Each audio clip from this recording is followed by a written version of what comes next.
It started with a bang, like a distant gunshot. It was the loud snap of my Achilles tendon. I was now recovering from surgery and reading the entire internet from front to back. Several weeks before, William Safire wrote a piece for the Times, "You Are a Suspect," about a massive surveillance effort led by John Poindexter, the notorious Reagan aide involved in the Iran-Contra scandal. The Total Information Awareness website became public. It had the Latin motto, "Scientia est potentia," knowledge is power, the all-seeing eye looking back on Earth. It didn't need to be parodied, it was parodied. After a few texts with friends, the idea struck.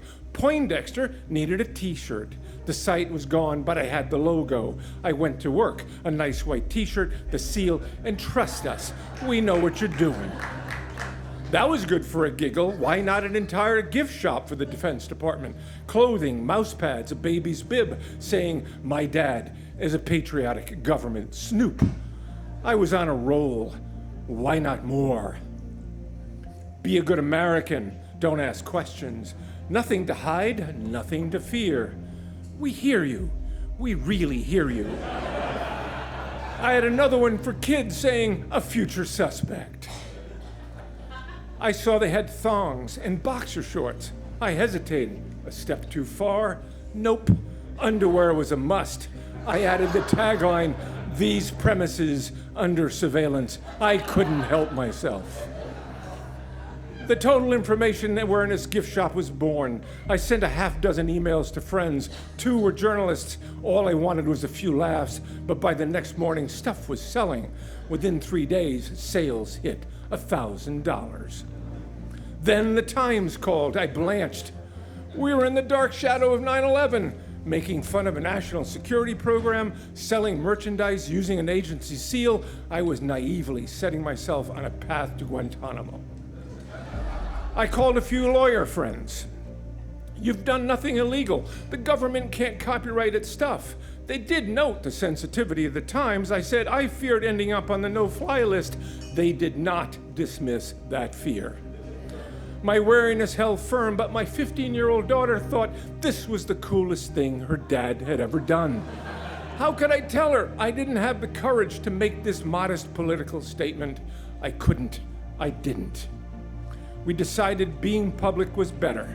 To avoid being seen as a callous profiteer, all the profits would go to the ACLU. I let them know, noting I had bought the URL buyathongforfreedom.com. I returned the reporter's call. The next morning, the headline, "Electronic Surveillance Spies a Perfect Gift," was on the front page of the business section, along with a photo of the order form for the thong. I was terrified. Poindexter's office noted they were aware of my efforts, but they don't think it warrants government comment. They were aware of my efforts? For how long? Was I a suspect? The gift shop was now selling $2,000 a day, 25% going to the ACLU. Shirts and mugs were big sellers, but thongs were very popular, more than 10% of units sold. My daughter was calling me the lingerie merchant for civil liberties. Awkwardly, people told me they were wearing my product, even when the product wasn't visible. If I ended up in Guantanamo, at least I had earned my daughter's respect. The Post reported that pundit Pat Buchanan had debated civil liberties with Nadine Strawson of the ACLU. She held up a thong and said, buyathongforfreedom.com. Buchanan offered to model it for her. True fact.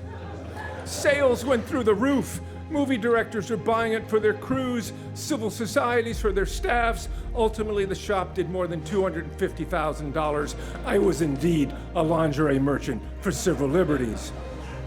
Dorothy Parker once said, "Brevity is the soul of lingerie." What she really meant was brevity is the soul of political expression.